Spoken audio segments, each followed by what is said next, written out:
Productive avec une mission conjointe du Suède, c'était ce matin à Nouakchott.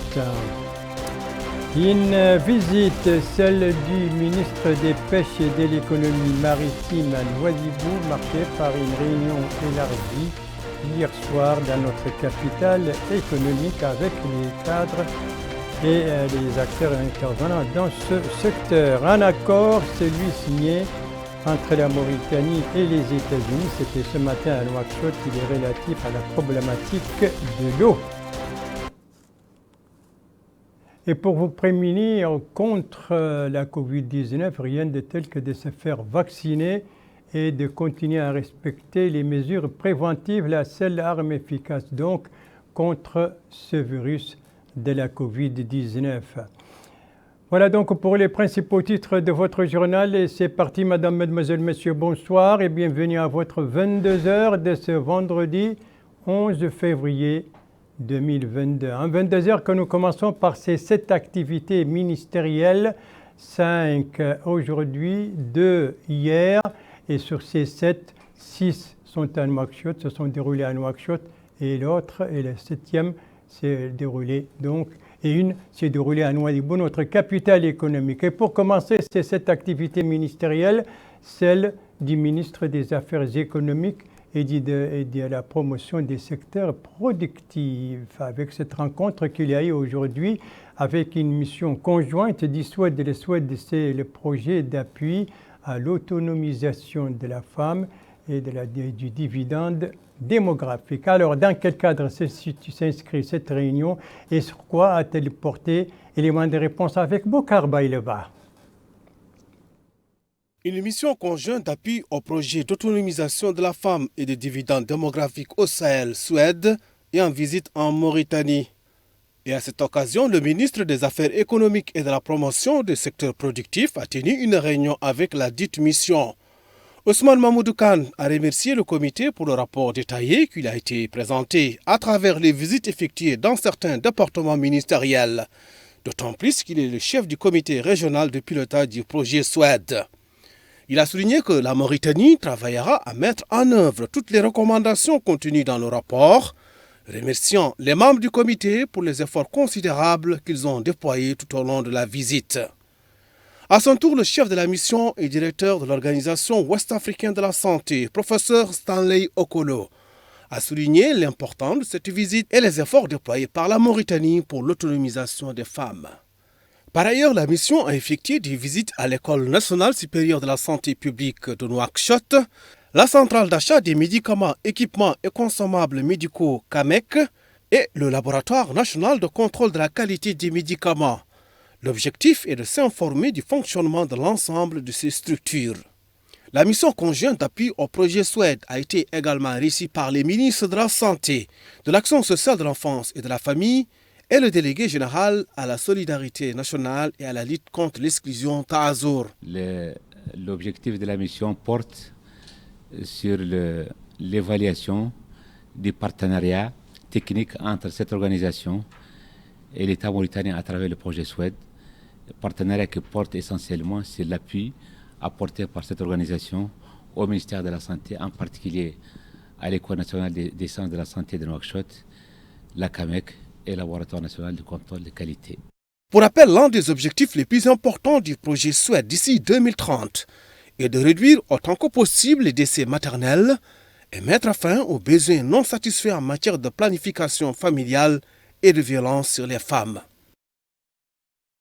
Voilà donc pour cette mission conjointe du Suède qui est actuellement en visite chez nous, qui a rencontré aujourd'hui donc le ministre des Affaires économiques et de la promotion des secteurs productifs. Son collègue des pêches et de l'économie maritime était lui, pendant ce temps, était à Nouadhibou, la capitale économique, dans le cadre d'une visite d'information qu'il entreprend là-bas, ici. C'est une réunion élargie qu'il a présidée hier soir et était autour de lui plusieurs cadres et acteurs intervenant dans le domaine des pêches. Et c'était l'occasion pour le ministre donc de présenter la stratégie générale et la nouvelle vision de son département. Et c'était aussi l'occasion de discuter d'autres questions donc relatives à ce domaine au cours de cette réunion qui a duré plusieurs heures donc à Nouadhibou. Voilà donc pour cette activité du ministre des Pêches qui est l'activité ministérielle en dehors de Nouakchott. La troisième et quatrième activité ministérielle, toutes les deux se sont déroulées aujourd'hui à Nouakchott et toutes deux entrent dans le cadre de la célébration du 61e anniversaire de l'indépendance nationale, puisqu'il s'agit de cérémonies de décoration au nom du président de la République au niveau de deux ministères, à savoir celui de l'agriculture et celui de l'équipement et des transports. En tout, 14 personnes ont été décorées, 7 pour chacun des deux départements. Précision sur ces cérémonies avec Mohamed Khattat. Ici, c'est le ministre de l'Agriculture, M. Sidina Sidi Mohamed Ould Hamdali, qui décore au nom du président de la République, M. Mohamed Ould Cheikh Al-Qazwani, dans les locaux du ministère à Nouakchott et des fonctionnaires du département en guise de reconnaissance et de récompense pour le dévouement et le sacrifice dans le travail. Décoré de la médaille d'officier de l'Ordre du Mérite National, Mohamed Ould Hamaoullah Bebetta, secrétaire général du ministère. Décoré de la médaille de chevalier de l'Ordre du Mérite National, Mohamed Ould Ahmed Bonar, conseiller technique du ministre chargé du SILS, décoré de la médaille de reconnaissance nationale, Baba Ahmed, responsable des infrastructures au programme de développement durable des oasis. Noureddin Ould Abdelfatah, directeur adjoint à la direction de protection des plantes. Mariam Mustafa Diara, chef de service des filières agricoles à la délégation régionale de la Saba. Aboubakrin Wan, chef de service du secrétariat central. Décoré de la médaille d'honneur, deuxième classe. Sidi Mouloud Ould Mbark, chef de division comptabilité au ministère. Décoré de la médaille d'honneur, troisième classe. Abou Hamadi Traoré, chauffeur au ministère. Là, le ministre de l'Équipement et des Transports, M. Mohamed Ahmedoum Hamid, a décoré, au nom du président de la République, M. Mohamed Ould Cheikh Al-Qazwani, des fonctionnaires du département en guise de reconnaissance et de récompense pour le dévouement et le sacrifice dans le travail. Décoré de la médaille du chevalier de l'Ordre du Mérite National, Ahmed Mohamed El Mokhtar Ngaïda, directeur du commerce et du marketing au port autonome de Nouakchott et du port de l'Amitié. Chérif Ahmed Chérif, chef de service de matériel et de la logistique au laboratoire national des travaux publics. Décoré de la médaille de reconnaissance nationale, Ahmed Betta Cheikh Mohamed El Mami, directeur général de l'Office national de la météo. Cheikh Bouya Mohamed Abdallahi Ould Cheikh Mohamed Taqiyullah, directeur général adjoint du port autonome de Nouakchott, du port de l'Amitié. Décoré de la médaille d'honneur première classe, Brahim Mohamed Val Mbarek, directeur général de la Société des bacs de Rosso. Bab Ta'amar Amar, chef service au port autonome de Nouakchott du port d'Amitié. Décoré de la médaille d'honneur troisième classe, Mohamed Abdallahi Mbirik, gardien à l'autorité de régulation du transport. Voilà pour ces décorations au niveau du ministère de l'Agriculture, de l'Équipement et des Transports, donc dans le cadre du 60e anniversaire de l'indépendance nationale. Deux activités donc, qui se sont déroulées aujourd'hui à Nouakchott. La cinquième activité ministérielle, elle aussi, s'est déroulée à Nouakchott, mais cette fois, c'était hier. Et il s'agit du lancement donc, d'un nouveau programme appelé Stagim, c'est-à-dire mon stage, sous la supervision du ministre de l'Emploi et de la formation professionnelle. Stagi qui entre dans le cadre des engagements du président de la République. Et c'est un tout nouveau programme donc et le fruit d'une coopération tripartite, le gouvernement, le PNUD et le privé. Alors c'est une nouveauté que vise ce programme, Bokar Bayleba. Un nouveau programme vient renforcer les dispositifs du ministère de l'Emploi et de la formation professionnelle dans la lutte contre le chômage des jeunes. Il s'agit de Stagi. En d'autres termes, ce programme vise à donner l'opportunité aux jeunes diplômés de l'enseignement supérieur et les centres et instituts professionnels et techniques d'une insertion en milieu professionnel pour améliorer leur employabilité. Stagi, ça a été conçu dans l'objectif de donner la possibilité aux diplômés d'avoir une première expérience professionnelle. Et c'est une problématique qui est posée dans notre pays. Toutes les études le confirment, quasiment plus de 70% des gens qui accèdent à l'emploi et trouvent des opportunités d'emploi, c'est par le clientélisme, il faut le dire, il faut vraiment avoir le courage de le dire. Et c'est un véritable désastre pour donc notre système d'intermédiation et de placement et d'insertion, parce que c'est un système donc, qui est quasiment donc, qui met donc, sur le côté ceux qui n'ont pas de ce qu'on appelle les connexions, qui ne savent pas donc, vers quelle porte taper pour avoir. Et donc c'est un système donc, qui va avoir, dans la marque de fabrique, c'est la transparence, vraiment la transparence, l'équité et l'inclusion. Et ça répond également aux engagements du président de la République. Vous vous souvenez, le 16 décembre, le président de la République, Mohamed Cheikh Ghazouani, donc avait lancé le programme spécial pour l'emploi, la formation professionnelle et l'insertion. Et parmi les mesures qu'il avait prises, il y avait la création d'un fonds national pour l'emploi, doté de 20 milliards de Gouya, donc pour élargir l'assiette donc, des bénéficiaires, des financements en entrepreneuriat, mais également le placement donc, des jeunes diplômés donc, en situation de stage et des étudiants aussi. Et donc l'autre mesure phare, il y avait deux autres mesures phares parmi lesquelles donc, une allocation, une bourse mensuelle aux diplômés qui ont des difficultés, des diplômés de l'enseignement supérieur et des centres de formation professionnelle qui éprouvent des difficultés pour accéder au marché de l'emploi. Et donc il y a aussi la problématique donc, de toute l'employabilité qui est posée. Donc beaucoup de nos diplômés donc, sont rejetés par les entreprises pour la simple raison qu'ils n'ont pas d'expérience professionnelle. Et donc Stagi, c'est l'étape qui leur permettra de connaître le monde de l'entreprise, le monde donc, de l'administration aussi, parce que le secteur public est concerné par Stagi, parce qu'il y en a qui veulent faire carrière au niveau de la fonction publique. Le recensement que nous avons fait avec ma collègue, la ministre de l'Enseignement supérieur, c'est qu'il y a quasiment 17 000 diplômés entre 2019 et 2021, donc ils vont être pris en charge dans le cadre des mesures prises par le président de la République, accompagnement de 6 mois avec une bourse mensuelle. À son tour, le président de l'Union nationale du patronat mauritanien, Mohamed Zine El Abidine Cheikh Ahmed, a indiqué que le programme Stagi vise à favoriser l'emploi des jeunes Mauritaniens titulaires du diplôme à travers la mise en place d'institutions de formation qualifiées et la contractualisation. Il a déclaré que le projet offrira 1000 opportunités au cours de la première année à des stagiaires qualifiés via la plateforme numérique. Pour le programme des Nations Unies pour le développement PNUD, le programme Stagi est d'une haute importance stratégique pour la Mauritanie en général et pour les jeunes diplômés en particulier. Le programme des Nations Unies pour le développement s'engage à faire en sorte que cette initiative soit conduite conformément aux meilleurs standards et pratiques au niveau international dans la matière. Le PNUD, en tant que le vaste réseau de connaissances et de savoir dans le monde, mettra tout en œuvre pour que Stagi et en République islamique de la Mauritanie soit un modèle d'excellence, de transparence, d'inclusion et d'intégrité. En termes de bonnes pratiques, je voudrais me féliciter le partenariat, comme j'ai dit, le privé-public, ainsi aussi que, je crois, on voit ici une coordination parfaite à tout niveau, des équipes et des autres. Et cette approche de partenariat innovant contribuera à pérenniser les initiatives et sera porteuse d'impact durable. D'autres responsables ont également mis en exergue l'importance de ce nouveau programme destiné à endiguer le phénomène du chômage des jeunes diplômés. Pour rappel, le programme Stagi est conçu selon les pratiques et standards internationaux en matière d'accompagnement des jeunes diplômés n'ayant pas encore d'expérience professionnelle. C'est une plateforme qui permettra de mettre à disposition des entreprises publiques et privées les meilleurs profils dont elles ont besoin. Une plateforme donc qui a été lancée hier par le ministre de l'Emploi et de la Formation professionnelle.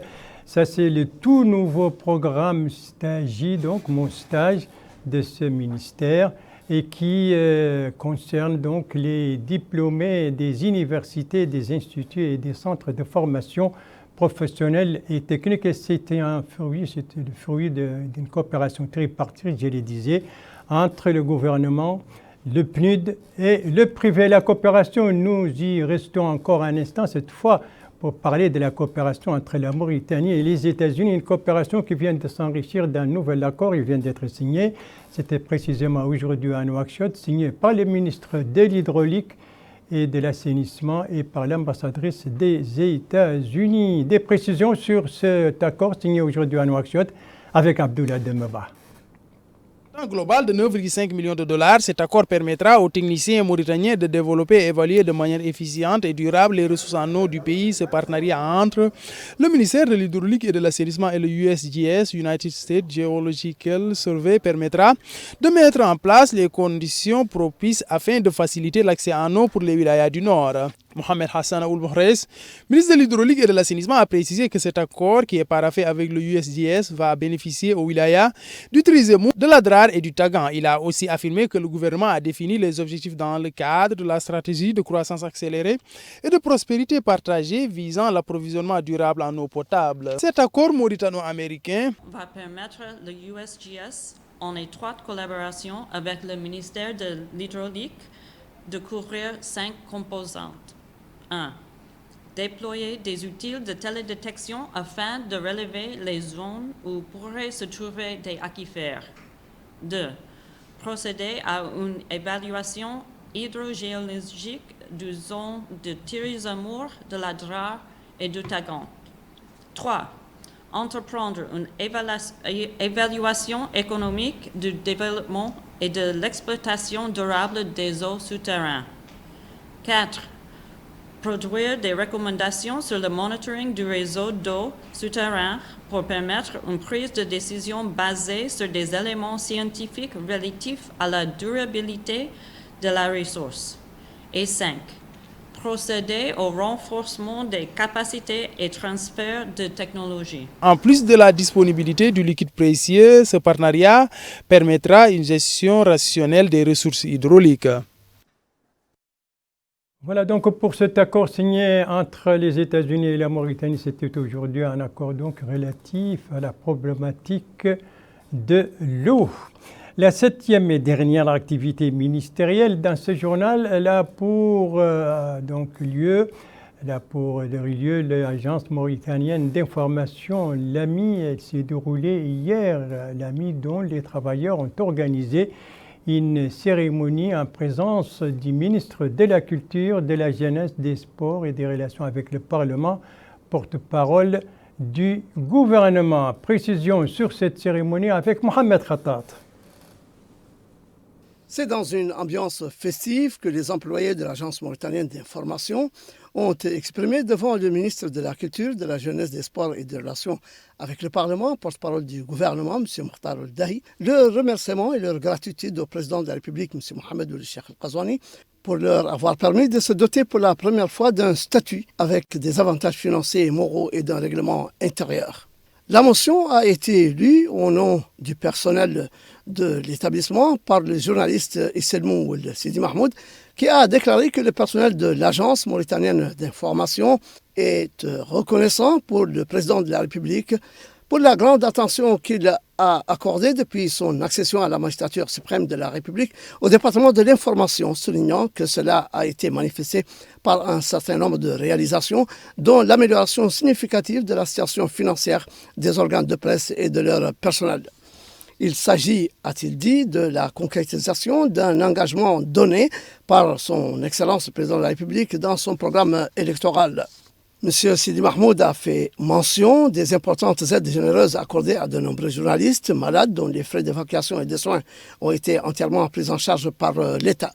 Au sujet des réformes opérées au sein de l'Agence mauritanienne d'information, le porte-parole du personnel a souligné qu'en 2 ans, l'effort de réforme de l'établissement a produit plusieurs résultats concrets, reflétés par un statut pour la première fois, statut qui corrige les aspects institutionnels et accorde aux travailleurs les droits et avantages qu'ils réclamaient depuis bien longtemps.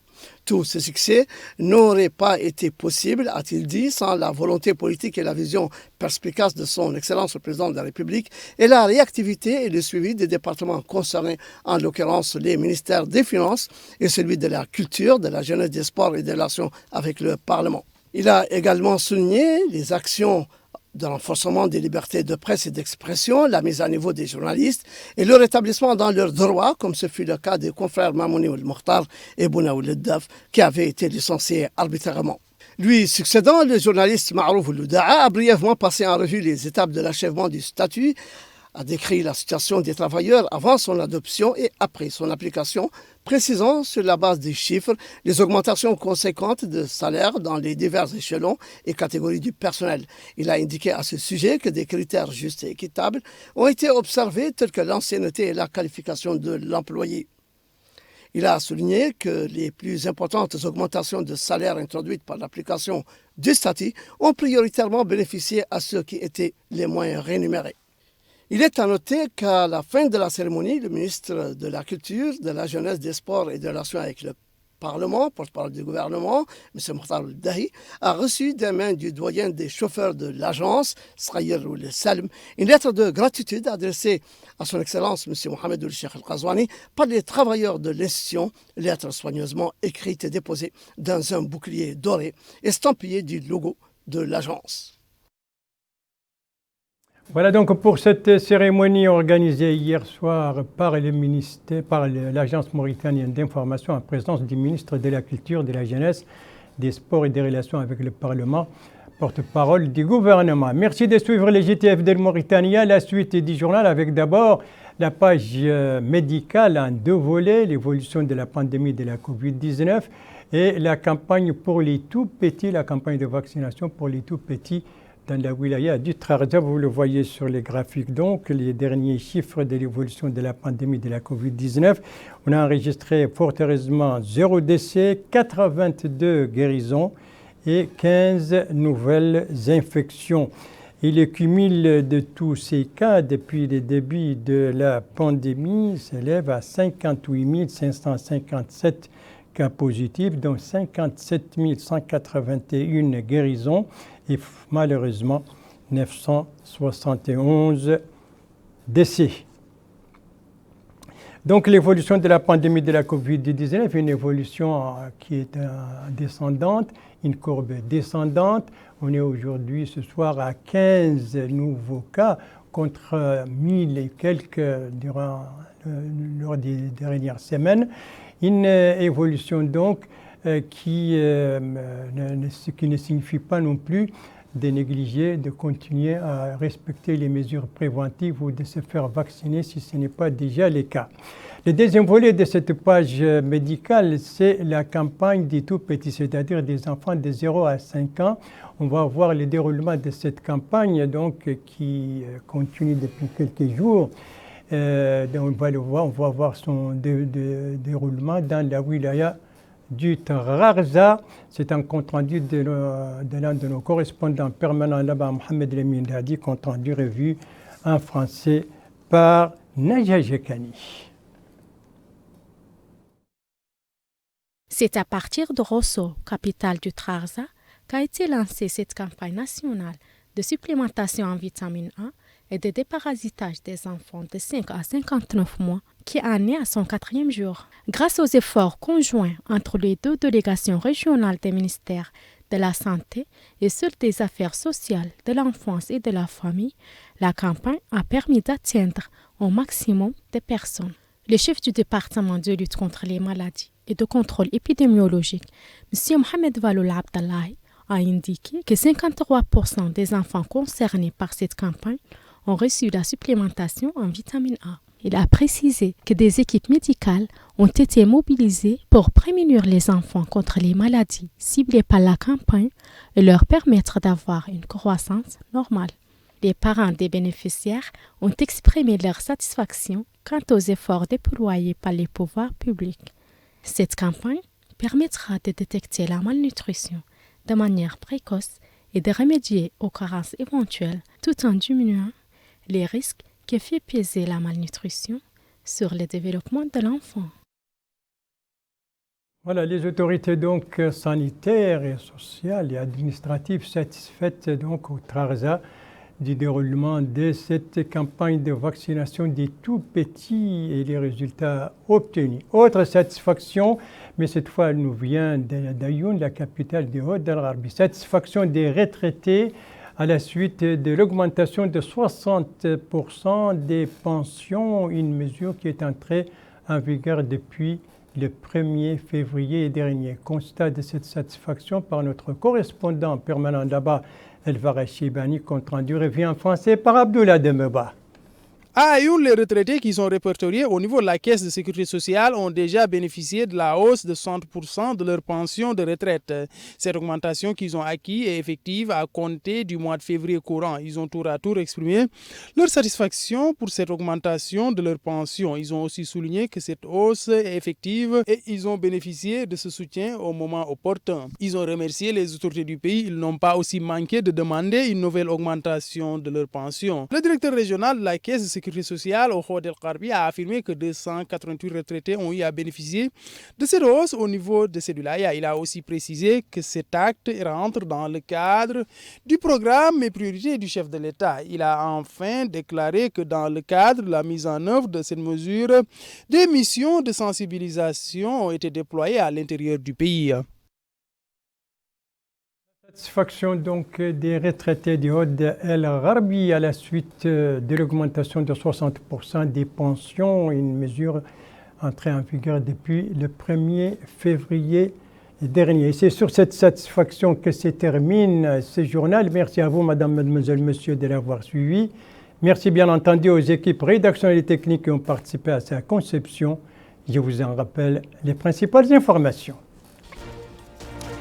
Ici, c'est cette réunion qui s'est déroulée ce matin à Nouakchott entre le ministre des Affaires économiques et de la promotion des secteurs productifs et une mission conjointe du projet SUED actuellement en visite en Mauritanie. Ici, c'est une autre réunion, mais cette fois à Nouadhibou, celle présidée par le ministre des Pêches et de l'économie maritime et qui a regroupé autour de lui plusieurs acteurs et cadres intervenant dans le domaine des pêche. Et ici, c'est cet accord signé entre la Mauritanie et les États-Unis. C'était ce matin à Nouakchott un accord relatif à la problématique de l'eau.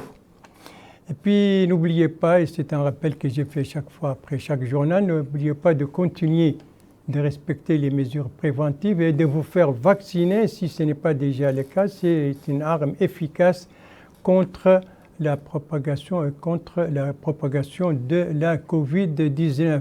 Vaccination et respect des gestes barrières, ce sont des gestes très simples qui ne demandent pas beaucoup d'efforts, sinon la volonté de les appliquer. Et pourtant, ce sont des gestes qui permettent de sauver des vies. Votre santé est entre vos mains. Prenez soin de vous pour vous préserver et préserver les autres. Et si vous aimez vos proches, eh bien, pas d'approche et pas non plus de reproches, et tous vaccinés, tous protégés. Voilà, il ne me reste plus qu'à vous souhaiter une très très bonne fin de soirée, une très très bonne fin de semaine, et à vous donner rendez-vous, Inch'Allah, demain à la même heure, 22h. Bonsoir.